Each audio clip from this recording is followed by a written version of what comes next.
Esdras capítulo 9. Y nuevamente puesto sobre sus pies, les voy a invitar a que hagamos la lectura de esta porción de la Escritura.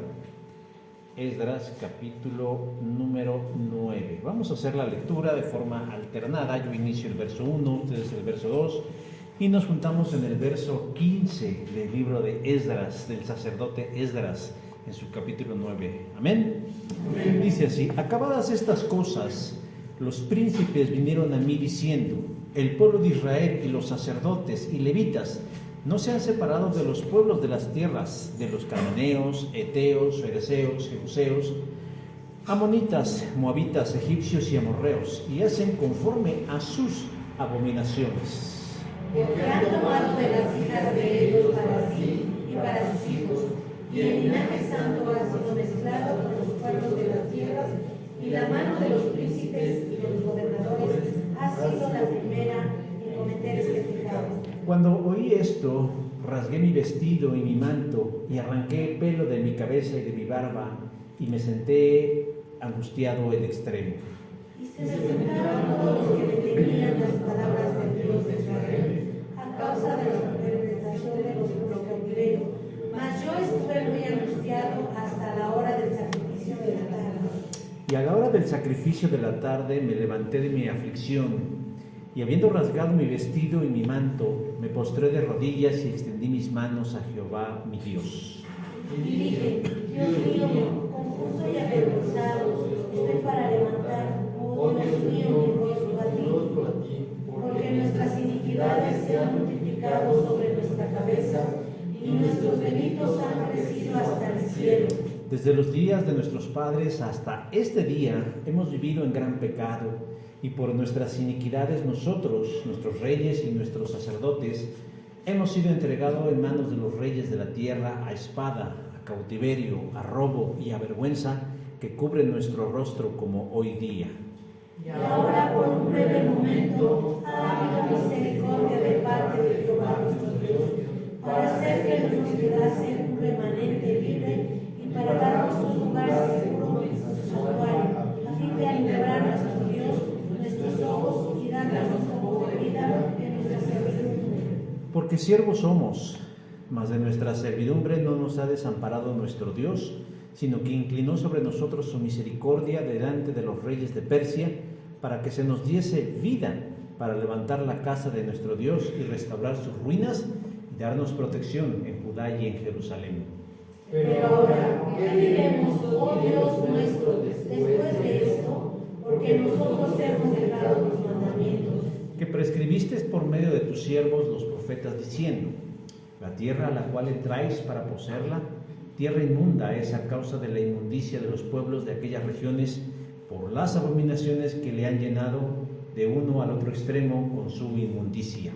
Ahora pues, no daréis vuestras hijas a los hijos de ellos, ni sus hijas tomaréis para vuestros hijos, ni procuraréis jamás paz ni su prosperidad, para que seáis fuertes y comáis el bien de la tierra, y la dejéis por heredad a vuestros hijos para siempre. Mas después de todo lo que nos ha sobrevenido a causa de nuestras malas obras y a causa de nuestro gran pecado, ya que tú, Dios nuestro, no nos has castigado de acuerdo con nuestras iniquidades y nos diste un remanente como este. Hemos de volver a afligir tus mandamientos y a enfrentar pueblos que cometen estas abominaciones. ¿No te dignarías contra nosotros hasta consumirnos sin que quedara remanente ni quien escape? Todos: oh Jehová, Dios de Israel, tú eres justo, puesto que hemos quedado un remanente que ha escapado como en este día. Henos aquí delante de ti en nuestros delitos, porque no es posible estar en tu presencia a causa de esto. Amén. Pueden tomar su lugar.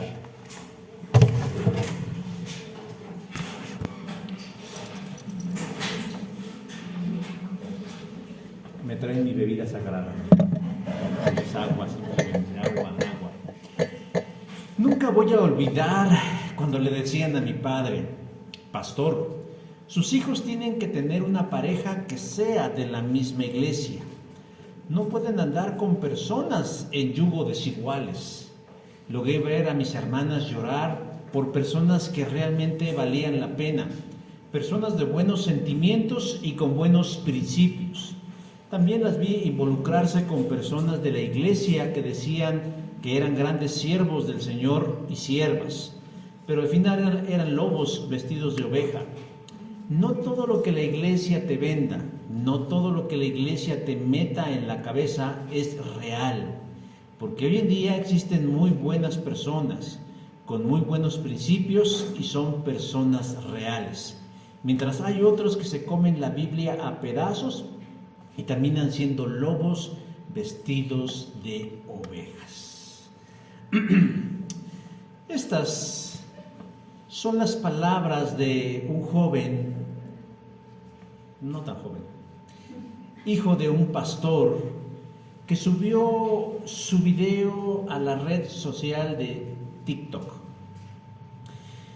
Podemos desmenuzar su contenido y no podemos dudar que sus palabras sean sinceras, pero al mismo tiempo equivocadas. La verdad es que lo que hoy quiero compartir con ustedes no es una reacción a las palabras de este joven, que evidentemente está mal.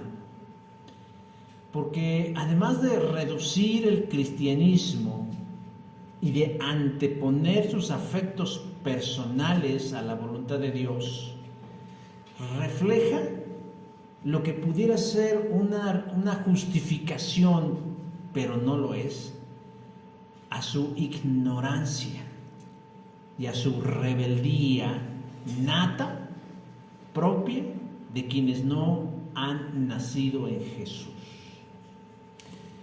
La verdad es que nacer en un hogar cristiano es una gran bendición. Nacer en el seno de una familia donde se profesa la fe en Jesucristo es una ventaja. Pero no podemos dejar de lado que nacer en un hogar donde es liderado por un pastor o un siervo no es garantía de que se sea salvo. Se necesita imprescindiblemente del nuevo nacimiento en Jesús. Pero las palabras de este jovenazo es un caso emblemático de que cuando no entendemos a Dios y de que cuando no comprendemos su voluntad, proclamamos cretineces como estas. Porque quienes sí inmerecidamente somos su familia, y disculpen lo exclusivo del asunto, tenemos bien en claro qué quiere Dios para nosotros. Todos los seres humanos somos hijos de Dios por creación, es decir, Dios nos creó. Génesis capítulo 1, verso 26. Pero Dios en su omnisciencia conoce el corazón y la mente de las personas y sabe que no todos los creados tendrán un corazón dispuesto para reconocerlo como Dios y Señor. Por tanto, Él ha elegido a unos sobre otros para ser su familia. Por eso Pablo escribió en Romanos 8:29, porque a los que antes conoció, también los predestinó para que fuesen hechos conforme a la imagen de su Hijo. Hermanos, nosotros estamos hoy aquí, en este mundo y en esta vida, como un testimonio vivo y tangible que prueba la existencia de Dios. Es a través de nosotros y de la forma en cómo conducimos nuestra vida, como proyectamos la luz de Cristo a un mundo necesitado. Es lo que dicen nuestros labios y se reafirma con nuestros actos que andamos en la verdad del cielo. Por lo tanto, nos distinguimos del resto del mundo en todos los sentidos de la vida, Porque un seguidor de Jesús es un representante de Dios en la tierra, un embajador de Cristo que debe representarlo dignamente. Por lo tanto, el creyente en Jesús debe ser santo. Y no bludemos, no es cierto, debe ser santo. Pero ¿qué significa la santidad? Erróneamente se cree que un santo es alguien que practica la perfección, que en nada se equivoca, que no tropieza y que no se le mueve un pelo de su cabeza, que es bueno y que tiene virtudes sobresalientes sobre los demás y que lo coloca en un pedestal para ser adorado. No, eso no es un santo.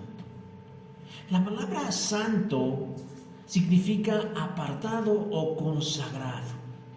Por lo tanto, cuando decimos que el creyente debe ser santo, debe asumirse que fue elegido por Dios y sacado de en medio de los demás y lo consagró para Él y sus propósitos. Por lo tanto, nosotros somos santos en dos instancias importantes. Primero, porque Dios habita en nosotros. Y eso, hermanos, es un don de Dios. Ay, se escucha el eco, hasta me siento yo como en la catedral metropolitana. Somos santos solamente de manera pasiva, vamos a decirlo así, por la sola presencia de Dios. Por eso somos santos en primera instancia. No es algo que lo hayamos logrado, conseguido, trabajado, esforzado. Es un don de Dios. Pero en segunda instancia, nuestra santidad es algo que es colocado en nosotros y que debemos, hermanos y hermanas, trabajarlo para que vaya madurando en nuestras vidas y se encarne en nuestra manera de vivir. Dios quiere que nosotros seamos santos para Él. Y esa es una máxima para la vida del creyente. Al principio se lo exigió a los israelitas. Son sagrados y sed santos porque yo soy santo. Levíticos 11:44. Pero conocemos la historia y sabemos que le fallaron al Señor. Ahora, en este nuevo pacto, la consigna sigue siendo vigente, porque el apóstol Pedro nos recuerda: sean santos, como dice el Señor, porque yo soy santo. Primera de Pedro, capítulo 1, verso 16. Esa, hermanos, es la santidad que Dios espera de nosotros, no solo en lo moral, sino en lo intelectual, en lo social, en lo comercial, en lo relacional, que seamos santos en todos los aspectos de la vida, que nos distingamos porque hemos sido apartados y consagrados por Él y para Él.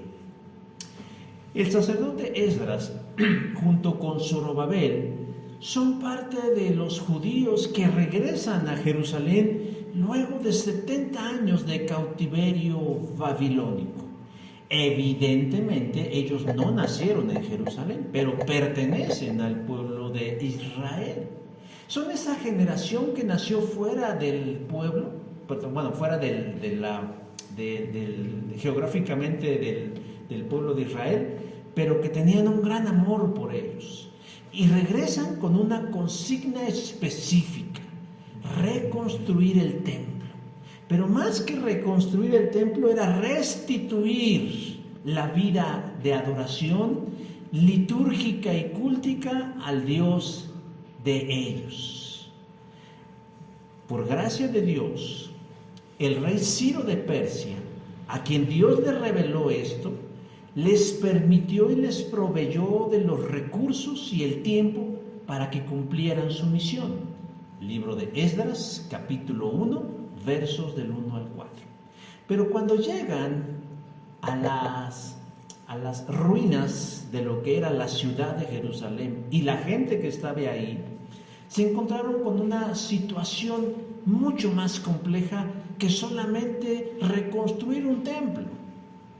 Descubrieron que los hombres no se mantuvieron apartados o separados de las naciones paganas, sino que se habían mezclado con ellos y habían establecido relaciones culturales, comerciales, espirituales y afectivas, siendo los matrimonios mixtos la evidencia más clara de ese mezclaje espiritual entre judíos y paganos.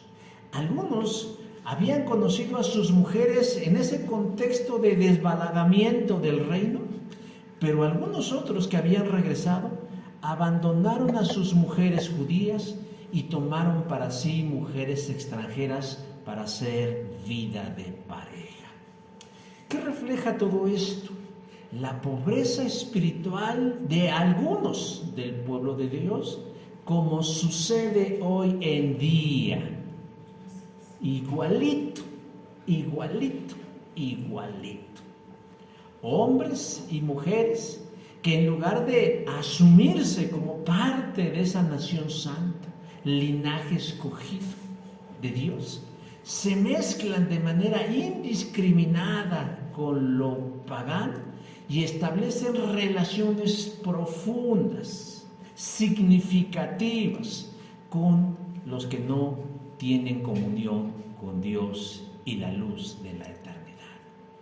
Hermanos, la pérdida de la santidad va más allá del largo de una falda o de la música que escuchamos. Es como algo más metafísico, es algo como más profundo, que tiene que ver con una raíz de pecado y de rebeldía en el corazón quien cae en esa condición. La santidad implica, hermanos, todas las áreas de nuestro ser. Por eso, hoy a la luz de la problemática de Esdras, que sigue siendo una problemática al día de hoy, yo quiero que reflexionemos sobre nuestra propia santidad. Esa que algunos reducen a maneras de vestir o cosas de ver, pero que, hermanos, tiene que ver con la armonía de estar con un Dios perfecto y santo, quien nos dio a su Hijo para que seamos el reflejo de Él en esta tierra y demos testimonio de que hay un Dios que es real, que es auténtico, que es perfecto y que es justo. Yo quiero que le hagamos al pasaje 3 preguntas generales y sencillas acerca de la santidad en la vida cristiana. Son 3 preguntas fundamentales, siendo la primera de ellas la más evidente y la más obvia. ¿Qué es la santidad? Y nos dice el versículo 12 del capítulo 9, dice: no daréis vuestras hijas a los hijos de ellos, ni sus hijas tomaréis para vuestros hijos, ni procuraréis jamás su paz ni su prosperidad, para que seáis fuertes y consumáis el bien de la tierra. Decía yo que Esdras está llegando a Jerusalén a continuar con los trabajos de reconstrucción que Zorobabel había comenzado. Esdras capítulo número 3. Recordando que la misión no únicamente se circunscribía a levantar un edificio, sino a restituir en el corazón de los exiliados y a los habitantes de Jerusalén la vida espiritual del pueblo. Pero una vez resuelto este asunto, se le presenta a Esdras un nuevo desafío: restituir la santidad perdida de algunos judíos. Dice el texto que un grupo de líderes llegaron a Esdras a compartirle que cierto sector del pueblo, entre ellos sacerdotes, levitas y príncipes, verso 1, no se habían separado de los pueblos de la tierra. O sea, había una problemática ahí que inquietaba el corazón del pueblo, que algunos que formaban parte de ese pueblo, principalmente príncipes, líderes, sacerdotes, gobernadores y levitas, no se habían separado de los pueblos de la tierra. ¿Qué significa esto? En un afán, hermanos, de echar a andar la nación de Israel, algunos habían establecido relaciones comerciales y políticas con los pueblos de alrededor: cananeos, eteos, fereceos, jebuseos, amonitas, moabitas, egipcios, amorreos, etc. El problema no eran las relaciones comerciales o políticas que ellos habían establecido con otras naciones. Era necesario comerciar con otras naciones. Era necesario establecer políticas de respeto, de convivencia con las otras naciones. El problema no era relacionarse con los demás o hablarles a los demás o establecer algún tipo de negocio con los demás. El problema, dicen esos que se acercaron a Esdras, es que en ese establecimiento de esas relaciones, verso 1, hicieron conforme a sus abominaciones. O sea, el problema no era comprar y vender con un eteo, con un fereceo, con una amonita, con un moabita, con un egipcio, con un amorreo. Ese no era el problema. Porque el llamado a la santidad o el llamado a ser apartado para Dios no implicaba encerrarse en una burbuja y no hablarle a nadie, sino que dice que ellos, en medio de estos vínculos comerciales, culturales y políticos, empezaron a copiar la manera de ser de esos pueblos y hacían conforme a sus abominaciones. Empezaron a seguir su ejemplo, empezaron a ser corruptos, empezaron a practicar la mentira, empezaron a llevar a cabo las trampas, empezaron a hacer cosas que no eran dignas de ellos, que eran el pueblo de Dios. Pero esto lo llevaron a un nivel aún más profundo, porque con la finalidad de afianzar esas relaciones comerciales, políticas y culturales, llevaron a cabo matrimonios mixtos, es decir, se casaron con mujeres de esas naciones para formalizar esas alianzas, y por lo tanto se casaron con mujeres extranjeras. Otra razón que llevó a formalizar esos matrimonios mixtos, ¿cuál creen que fue? La desilusión, porque muchos que habían llegado del exilio en Jerusalén, de pronto miraron a sus mujeres avejentadas, cansadas, agobiadas, con la piel requemada por el sol en la peregrinación de ese recurso, y entonces ya no se sintieron físicamente atraídos por esas mujeres y las desecharon. En términos muy coloquiales, decidieron cambiar de modelo, diciendo: ¿para qué quiero una de 40 si me puedo hacer de 2 de 20? Entonces, cualquiera que haya sido la razón por la que estos hombres hubieran decidido casarse con esas mujeres, al final de todo, hermanos, lo que importaba o lo que llamaba la atención era de que se estaban llevando a cabo estos matrimonios mixtos.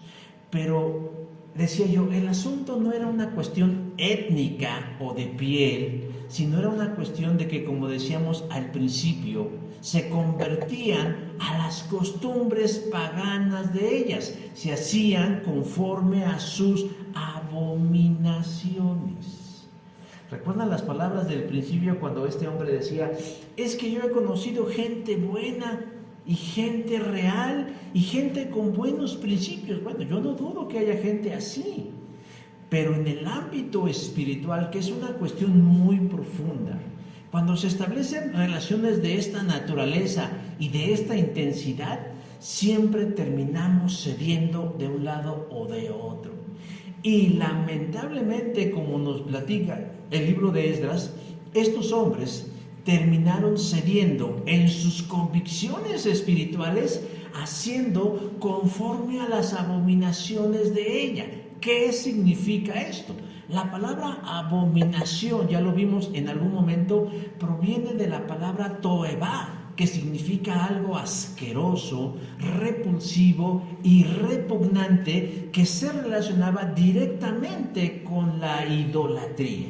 Ahora dirán, pues, Sí, la idolatría es mala.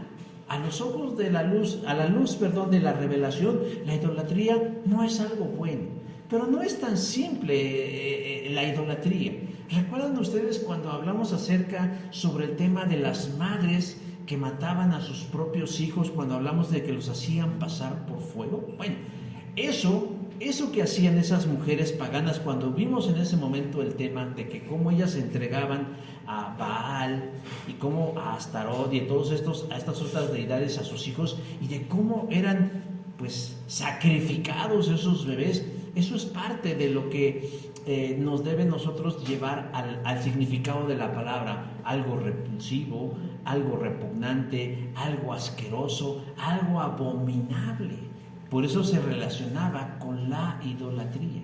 Por eso es que el pueblo estaba preocupado por esos hombres creyentes, de que el problema no es que se hubieran casado con buenas personas, independientemente de su filiación cultural o religiosa, sino que indudablemente esos hombres estaban dejando de ser como Dios los había llamado a ser y estaban haciendo conforme a las abominaciones de ellas, a esos horrores, a tener que rendirle culto a esas deidades bajo las premisas que establecía la fe de ellas.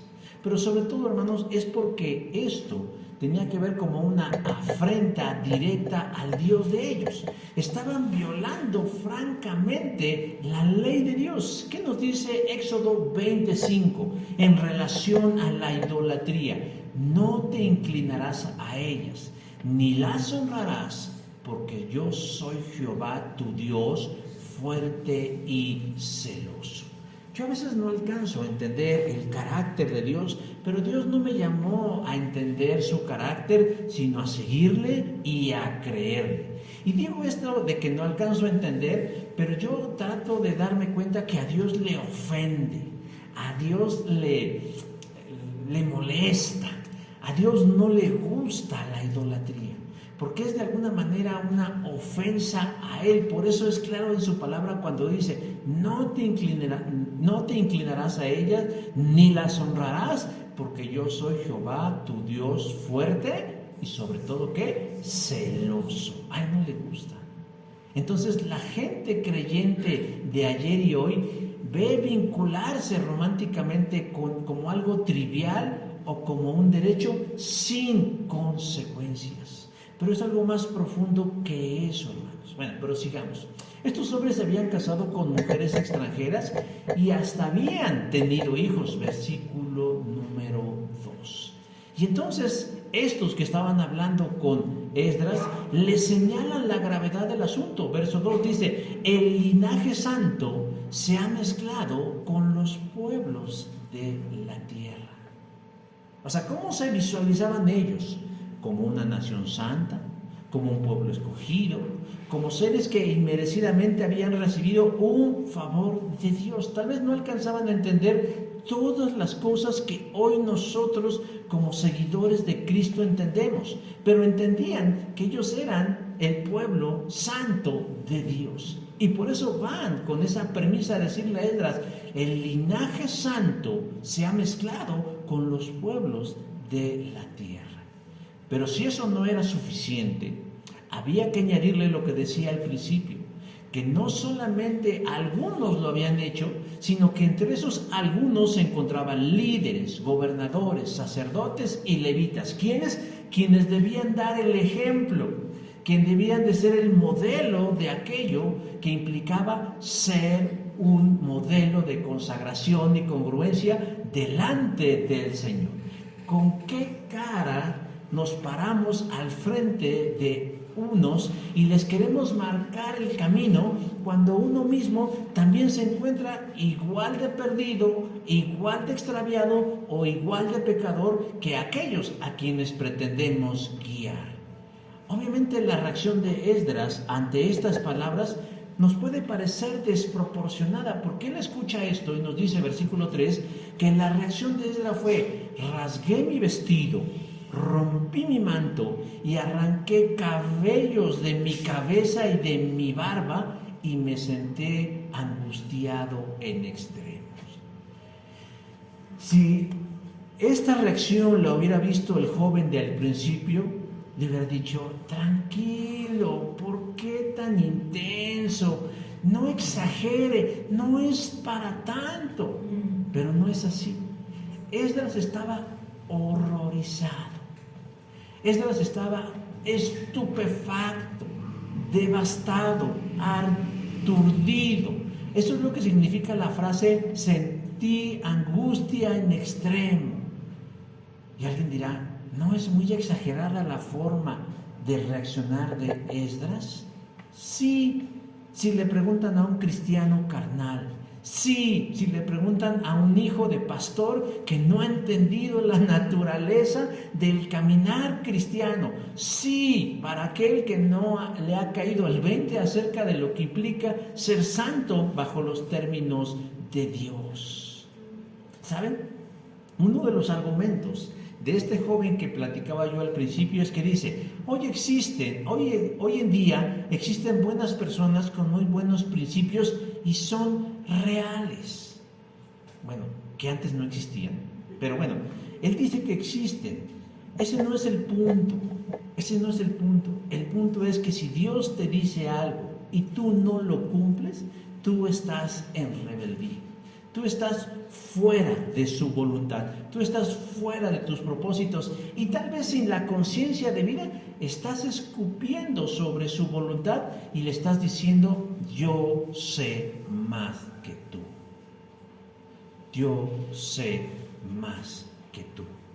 Pero volvamos a la reacción de Esdras. Esdras está devastado, está horrorizado, está angustiado en extremo.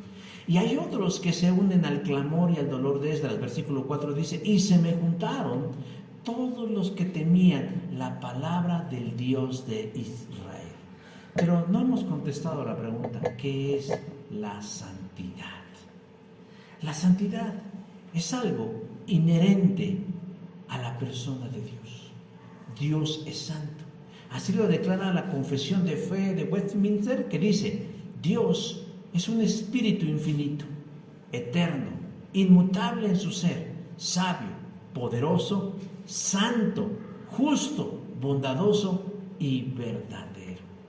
Esto forma parte de la característica de Dios. Todas estas son características de Dios. Y se dan cuenta que una de las características de Dios es la santidad. Dios es santo. Cuando estudiamos los atributos de Dios, encontramos que Dios tiene dos tipos de atributos o dos tipos de características en Él. Unos se conocen como cualidades incomunicables, es decir, que no las comparte con nosotros, como su omnisciencia, su omnipotencia y su omnipresencia y omnipotencia. Eso no lo comparte con nosotros, pero son atributos de Dios. Pero Dios tiene otros atributos que se conoce como atributos comunicables. Esos que compartió con nosotros cuando dijo: hagamos al hombre a nuestra imagen y semejanza. Y una de las cosas que Dios quiso compartir con nosotros, mis hermanos y hermanas, es la santidad. El ser individuos apartados de todo aquello que es contrario a la naturaleza de Dios. Todo lo que signifique pecado. Con nosotros Él comparte y quiere compartir ese rasgo de su naturaleza y de su personalidad. Él quiere que estemos consagrados a Él y a sus propósitos. Y Esdras entendía esta verdad y esta realidad y por eso estaba horrorizado. Porque estos que se habían casado con mujeres extranjeras y hacían conforme ellas hacían, no habían entendido la naturaleza y estaban injuriando, queriendo o no, al Dios verdadero. Por eso estaba horrorizado ante la mezcolanza entre judíos y mujeres paganas. Por eso la reacción de Esdras no es desmedida, no es desproporcionada, sino que él sí había entendido que ya no se pertenecía para sí mismo. ¿Qué dice el verso 9? Dice: porque siervos suyos somos. Ya no nos pertenecemos, mis hermanos y hermanas. Cuando fuimos nosotros comprados con la sangre de Cristo y le dijimos sí y tomamos conciencia de esa realidad en nuestras vidas, ya no nos pertenecemos, ya no tenemos prerrogativas en este mundo ni derechos que podamos invocarle a Dios en nosotros mismos. Hay quienes fechan el origen de los derechos humanos durante la Revolución Francesa. Hay otros que los fechan a partir del inicio del capitalismo con la Revolución Industrial.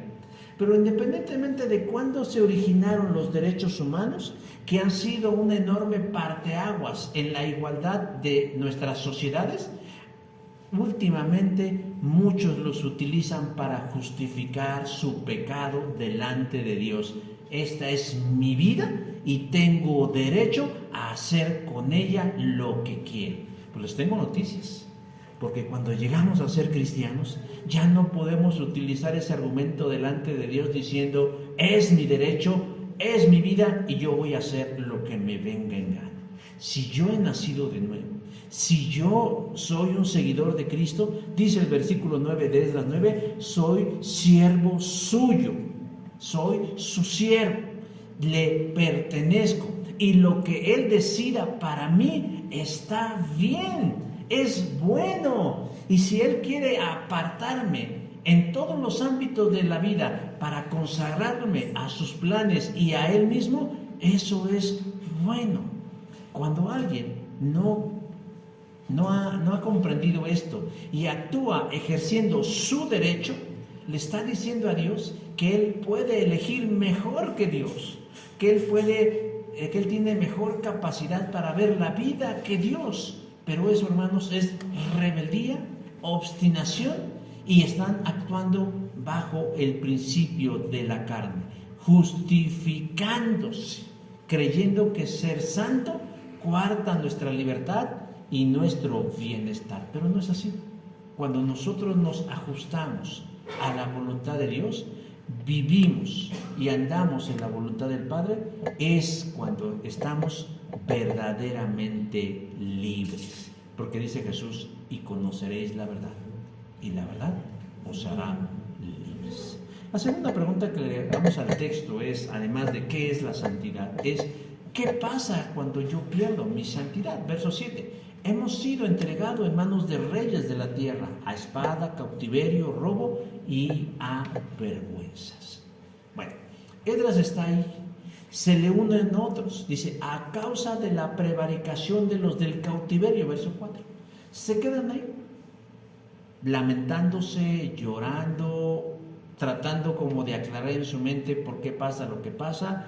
Y dice que como a eso de las 3 de la tarde, a la hora del sacrificio de la tarde, verso 5, Esdras se levantó de donde estaba, se arrodilló, levantó las manos al cielo en señal de dependencia y dijo, Dios mío, confuso y avergonzado, estoy para levantar mi rostro a ti.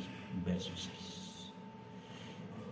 Esdras era un sacerdote, no solo por nombramiento, sino por manera de vivir. ¿Y qué hace un sacerdote? Intercede por su pueblo. Y en ese momento él está honrando su ministerio y su papel, asumiendo ese rol de intermediario entre Dios y el pueblo, y hace una oración de confesión en la que nos revela por qué les ha sucedido a Israel lo que les ha sucedido. Dejaron de lado la santidad de Dios, dejaron de lado la condición de ser aparte del mundo. Y además, él dice, desde los días de nuestros padres hasta este día, hemos vivido en un gran pecado. Verso 7. ¿Qué es lo que nos separa, hermanos, de la santidad de Dios? El pecado. Esa palabra que ya a muchos no les gusta y que les parece vieja, anacrónica, absurda y ya no es de nuestro tiempo. Pero la verdad es que el pecado, hermanos, es lo que nos separa de la santidad de Dios. Esdras empieza a hacer un balance preciso de la razón de por qué el pueblo le ha pasado lo que le ha pasado. ¿Por qué? Porque ha fallado, porque se ha equivocado. Y esa es la razón de todas las calamidades que ha vivido, no solo en ese tiempo, sino desde el principio, desde cuando Dios los eligió como su pueblo y su nación, desde que a Abraham lo eligió como punta de lanza para ser su pueblo, representante de él en la tierra.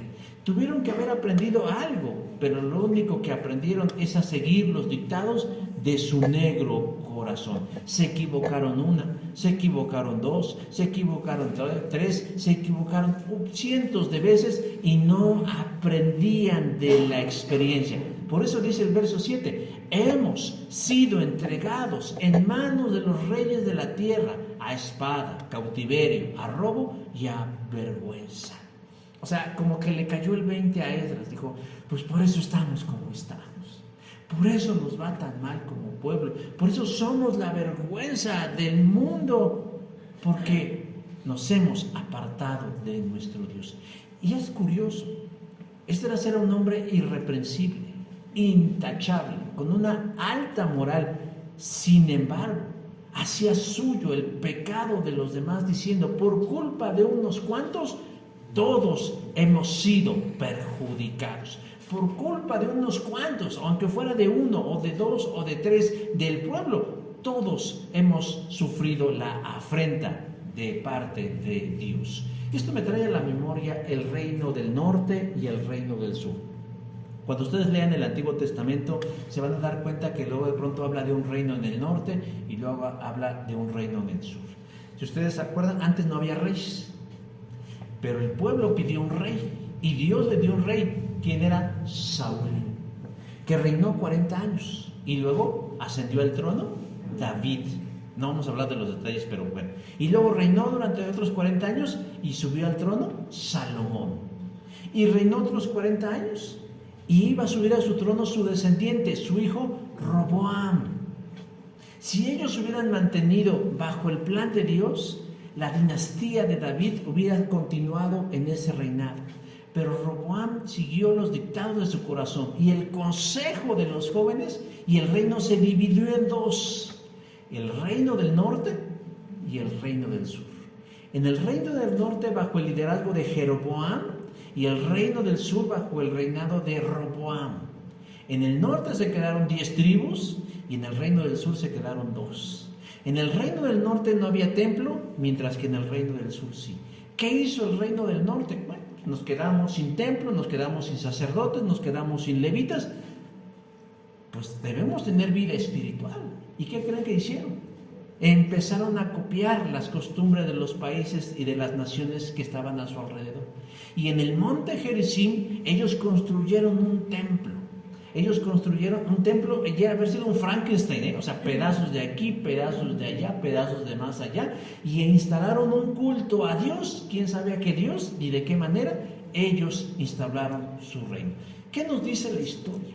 Que todos los reyes que estuvieron en el norte eran hombres malos, caracterizados por su perversión, por su lujuria, por su ambición, por su traición, por los peores sentimientos.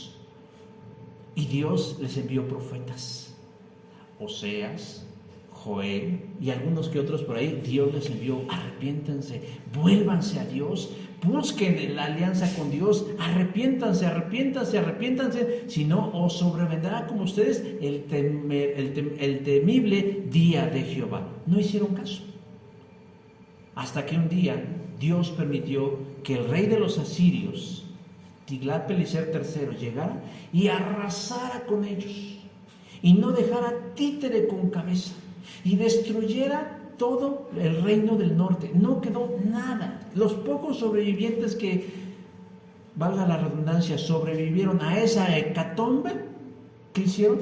Se casaron con las mujeres y con los hombres de las otras naciones y desaparecieron. Desaparecieron 10 tribus de Israel. De ellos surgieron lo que conocemos en el Nuevo Testamento como los samaritanos. Por eso los judíos los rechazaban, porque para ellos eran así como los campechanos, ¿no? O sea, así como pues, son fereceos con judíos y eteos. Bueno, eran una mezcolanza de cultura, de genes, de biología, de espiritualidad, de muchas cosas, y por eso decían: los samaritanos. Por eso los trataban con desprecio, por eso decían que eran como perros. Pero lo que sí era cierto es que ese reino del norte desapareció. Y bueno, el reino del sur tampoco vendía piñas, porque aunque se mantuvo en la dinastía de David, también tuvo lo suyo. Tardaron más en caer el juicio sobre ellos, pero al final el juicio de Dios cayó sobre ellos y un día Nabucodonosor llegó, el rey de Babilonia, y también arrasó con ellos. No los destruyó como en el caso de los asirios a los del norte, pero se llevó a los más altos dignatarios, a los príncipes, a la gente más importante, cautivos por 70 años en Babilonia. No desaparecieron como el norte, pero la verdad es que sí fueron muy golpeados. Por eso Esdras resume en el versículo 7: hemos sido entregados en manos de los reyes de la tierra, a espada, cautiverio, robo y vergüenza. ¿Y saben qué? Parece que después de todo eso, el pueblo no ha aprendido nada. Nada. Siguen algunos en esa misma actitud. ¿Saben cómo se sentía Esdras? ¿Cómo se siente usted cuando después de casi 2 años de pandemia y de enfermedad y de incertidumbre, de no poder ver a su familia, de no poderse abrazar, de no poder venir a la iglesia, de no poder trabajar, de estar bajo la lupa sanitaria, de que si la vacuna, de que si el cubrebocas, de que si el aislamiento, que la sana distancia? Y al día de hoy, hermanos, hay personas que parece que no aprendieron nada. Nada. Parece que no se murió nadie. Parece que no hubo nada. Y la gente vive olvidando las cosas. Bueno, casi como eso se sentía Esdras. Muchos andan como si nada, no aprendieron de la experiencia. Por eso dicen por ahí que solo los listos aprenden en cabeza de otros. Ahora el pueblo está en plena reconstrucción. El pueblo está reconstruyendo. El pueblo está tratando de salir adelante. Y de pronto Esdras se entera de esta situación. Y entonces les tiene que recordar las advertencias que Dios le hizo. Dice: no daréis vuestras hijas a vuestros hijos, ni sus hijas tomaréis para vuestros hijos. O sea, Él les tiene que recordar a ellos lo que había pasado. Entonces, para aquel que dice que esto de la mezcolanza con unos y otros es un invento de la iglesia, es que no ha leído la Biblia. No ha leído la Biblia. Por eso dice Esdras: ¿hemos de volver a infringir tus mandamientos? ¿Hemos de volver a infringir tus mandamientos y a emparentar con los pueblos que cometen estas abominaciones? ¿No te indignarías contra nosotros hasta consumirnos sin que quedara remanente ni quien escape? Versículo 14. Esdras es consciente de que no es posible de que vuelvan a ocurrir esas cosas, que no hay razón o argumento que justifique lo que están haciendo. Dicen que quienes ignoran su historia están condenados a repetirlas. Hermanos, Pablo, mediante la inspiración del Espíritu Santo, nos dice: las cosas que se escribieron antes para nuestra enseñanza se escribieron. La gente que obra de esta manera no tiene una justificación, porque creen que están inventando o están transitando por un camino que nadie antes ha caminado. Pero la historia nos ha enseñado que quien se sale de la santidad de Dios y se junta con los paganos en una relación profunda, lo único que va a cosechar es un desastre. Un desastre. ¿Cuántas veces se ha acercado la gente joven a mí? Bueno, yo llegué a este camino joven, pero ¿cuántas veces no he conocido a personas que vienen y me dicen: pero es que conmigo va a ser distinto? Ajá, ¿de verdad? ¿Y cómo por qué? ¿Quién te crees que eres tú? Y uno les advierte y uno les anuncia y les dice: no, de veras, la voluntad de Dios es agradable y perfecta. No la eches a perder. Pero es que es una buena persona. Yo no estoy diciendo que sea una mala persona, simplemente no cumple el requisito fundamental. No es hijo o no es hija de Dios. Pero es que podemos tener una oportunidad. ¿Y por qué te vas a echar un volado tan caro? Y bueno, la historia, tristemente, así lo digo, tristemente nos ha dado la razón. Pero más que la historia, nos la da la palabra cuando dice: las cosas que se escribieron antes, para nuestra enseñanza se escribieron. ¿Ustedes creen que el capítulo 9 de Esdras está ahí de oquis? ¿Ustedes creen que el evento de Esdras ante esta problemática está ahí porque no teníamos cómo llenar los espacios de la Biblia? No, está ¿para qué? Para nuestra enseñanza, para aprender a través de la cabeza de otros y decir: caray, pues qué mal la pasaron. Y por más que queramos justificar lo injustificable como lo es el pecado, lo único que podemos decir es que quien hace así se pierde. ¿Por qué, hermanos? ¿Qué pasa cuando alguien se aparta de la santidad de Dios? Pues en términos muy eufemísticos les diría, lo va a pasar muy mal, le va a ir muy mal, y no porque uno quiera, sino porque la historia y Dios en su palabra nos ha dicho que así será siempre. No importa la justificación que pongan, les irá mal. Y eso no es un deseo mío, es lo que dice la palabra de Dios. Y por último, ¿podemos recuperar la santidad? Capítulo 10, verso 2 dice: a pesar de esto, aún hay esperanza para eso. Esto me encanta. La verdad me encantó el que dice: a pesar de esto, aún hay esperanza. O sea, Dios es el Dios de la esperanza. Bueno, Esdras está orando, está concentrado en su oración. Lean, de verdad, tengan tiempo, lean y échense una reflexión a la oración de Esdras. Es espléndida, es hermosa, es tierna, es dolorosa, es triste, es maravillosa, es intercesora, es una oración de un hombre al que le duele el extravío de otros. Es una oración muy pastoral. En eso está él. Llegamos al capítulo 10 y dice que se le acercó un joven llamado Secanías y le dice: nosotros hemos pecado contra nuestros padres, pues hemos tomado mujeres extranjeras de los pueblos de la tierra. Verso 2. En realidad Secanías no se había casado con una mujer extranjera. Su papá y sus tíos sí. Eso lo vemos en el versículo 18. Pero noten cómo el problema de otros se convierte en el problema de uno. Y eso sucede en la iglesia, hermanos.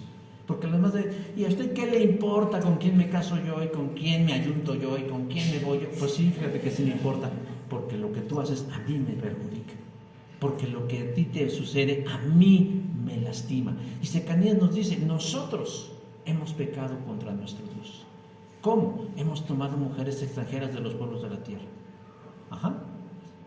Pero lo importante, hermanos, no es saber de qué estamos enfermos, sino cómo podemos sanarnos y cómo podemos recuperar esa condición de salud y de santidad que hemos perdido. ¿Y saben cómo se empieza? Reconociendo, aceptando nuestra responsabilidad. Porque lo que le hace más daño al ser humano, más que la enfermedad, es no aceptarla. ¿Tiene usted diabetes? No.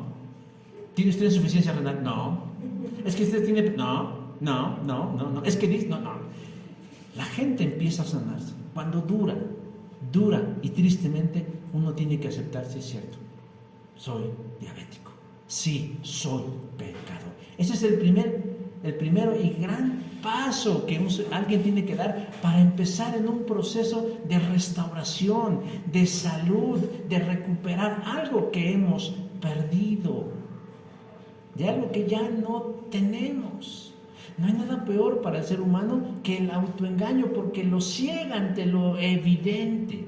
Años de dolor y cientos de vidas destruidas, no por dejar la santidad, no solo pueden, no solo puede resolverse negándolo, sino asumiendo, decir: ¿por qué estoy mal? ¿Por qué me pasa lo que me pasa? Y no se trata de culpar a otros, sino de asumir mi responsabilidad.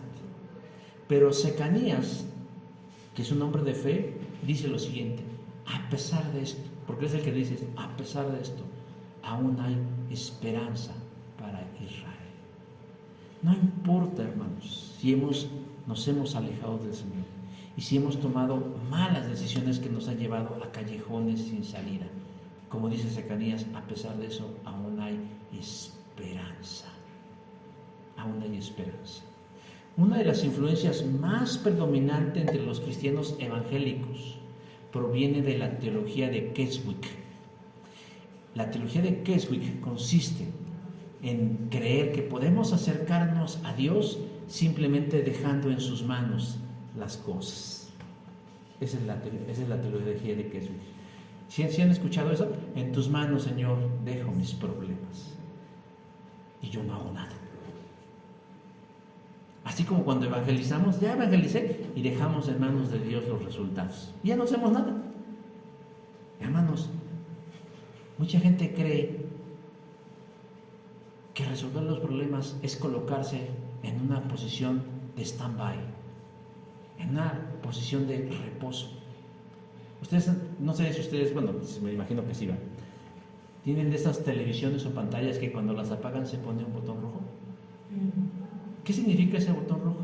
Que está en espera. ¿Qué espera? Pues que usted la prenda. Esto es lo que está esperando.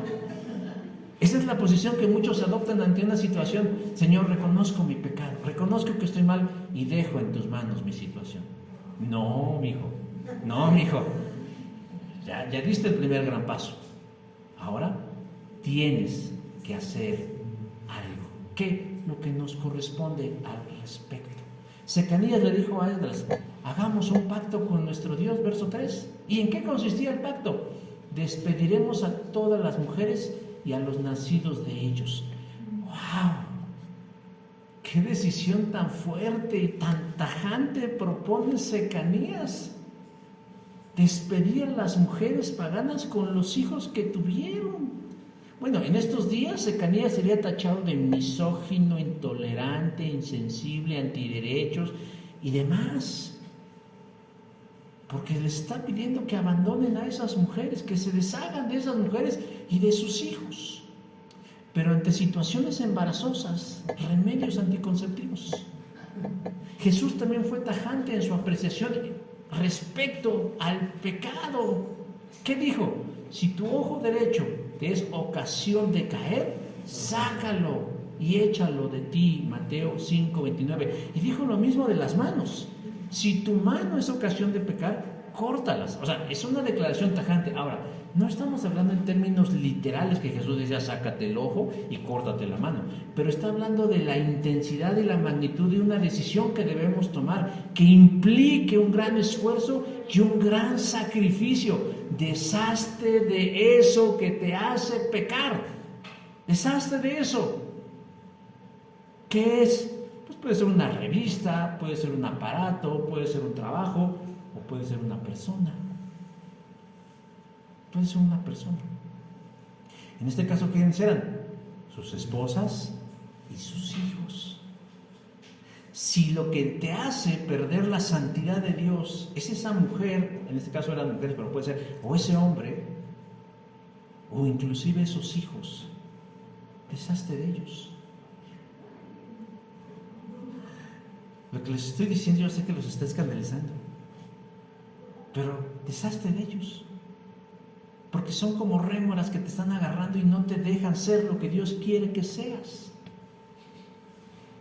Tu pareja no te está ayudando. Tu hijo, tu nieto, tu sobrino, tu primo, tu trabajo, tu negocio, tu afición, tu hobby, tu carrera, tus sueños, tu anhelo, tu éxito, no te está dejando. Y si tienes ocasión de caer, ¿qué dice Jesús? Échalo de ti. El Señor me está pidiendo algo muy grande. Oigan, yo sé que ante una situación así a veces es mejor perder algo que perderlo todo. Y los judíos habían perdido mucho por tener algo. Mucha esposa pagana y todo lo que ustedes quieran, pero exiliados. Muchos hijos fruto de esos matrimonios, pero pobres. Sin embargo, en este momento están convencidos que habían actuado mal. ¿Qué tenían que hacer? Pues deshacerse de aquello que los alejaba de lo más valioso que tenían, Dios. Dios. Ahora, tampoco crean que ahorita ellos iban a agarrar y una patada, ¿no? Agarra sus tiliches y lárguese. No, ellos tenían que actuar con orden y con justicias. Secanías le pide a Esdras que él, como líder moral y espiritual, sirva para resolver el problema, versículo 4 del capítulo 10. Él acepta, pero antes les dice: hagamos pacto. Quienes estén en esa condición, cíñanse a la decisión que hemos tomado. Se van a despedir a esas mujeres y a sus hijos. ¿Y qué dice el verso número 5? Ellos juraron que sí. Que sí. Esdras se fue a orar y a ayunar para encontrar la mejor manera de que se diera esa despedida. Porque, como decía, no simplemente iban a agarrarle sus tiliches a sus mujeres y las iban a echar a la calle. Se hizo una convocatoria para que todos los que estuvieran en esa condición, con ese problema, llegaran a Jerusalén, versículos 6 y 7. Y el que se negara tenía un lapso de 3 días para pensar, o de lo contrario, sería expulsado del país y perdería bienes y todo lo que poseía, versículo 8. Llegó el tan esperado día, versículo 9. Y en medio del frío de la lluvia y del temor de lo que estaba por suceder, los hombres ahí presentes temblaban.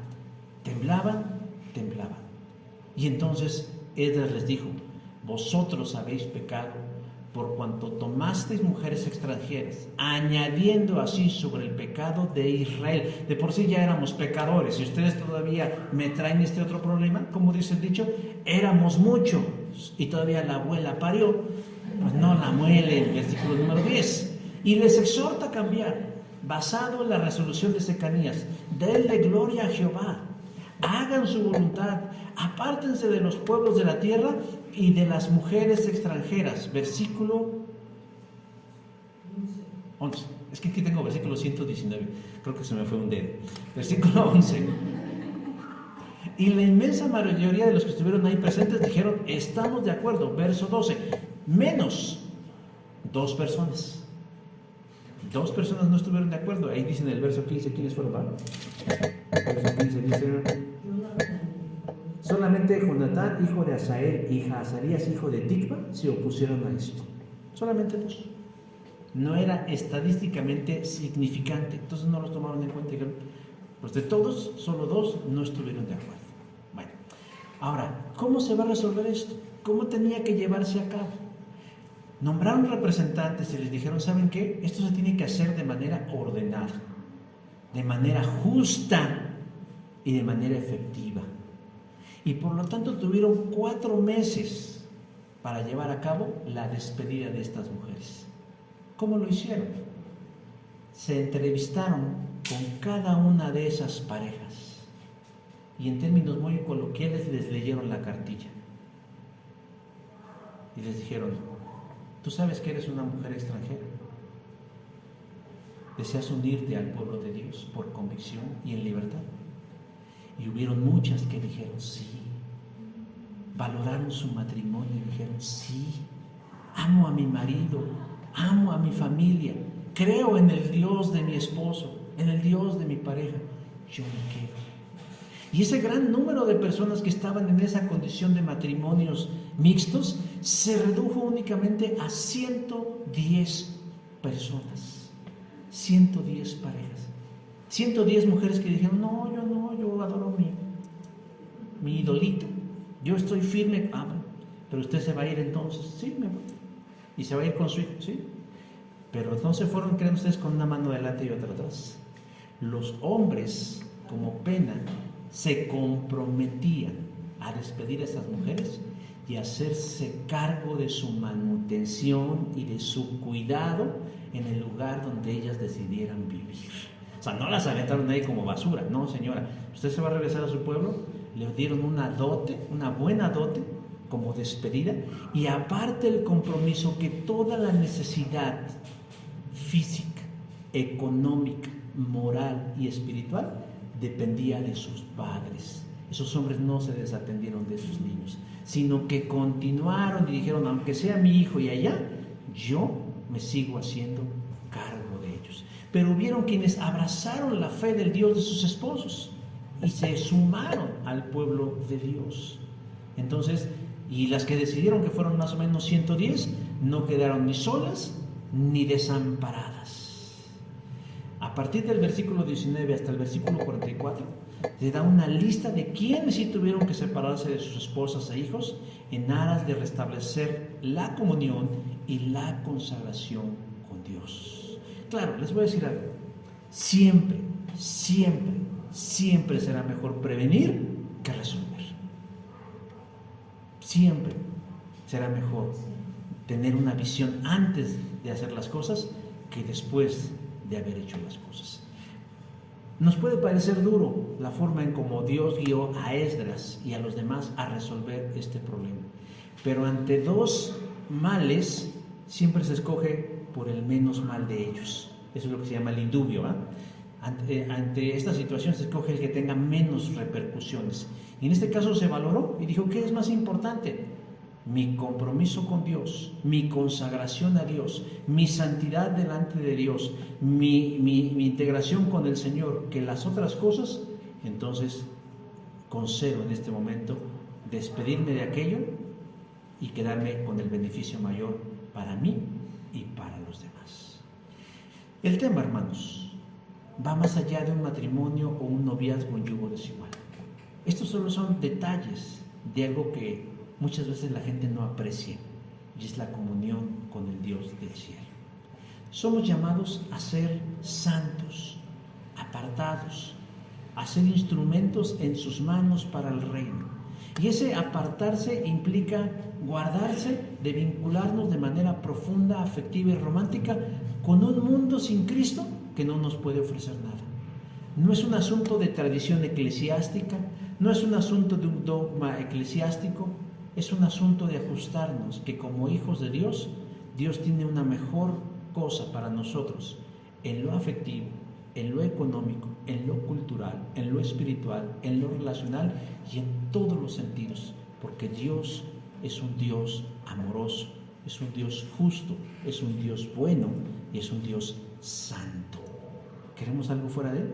Yo espero que no. Yo por eso les conmino en esta hora a que valoren su santidad delante del Señor, y si hay algo en lo que tengan que resolverlo, háganlo, pero siempre bajo la sabiduría de nuestro Padre Celestial.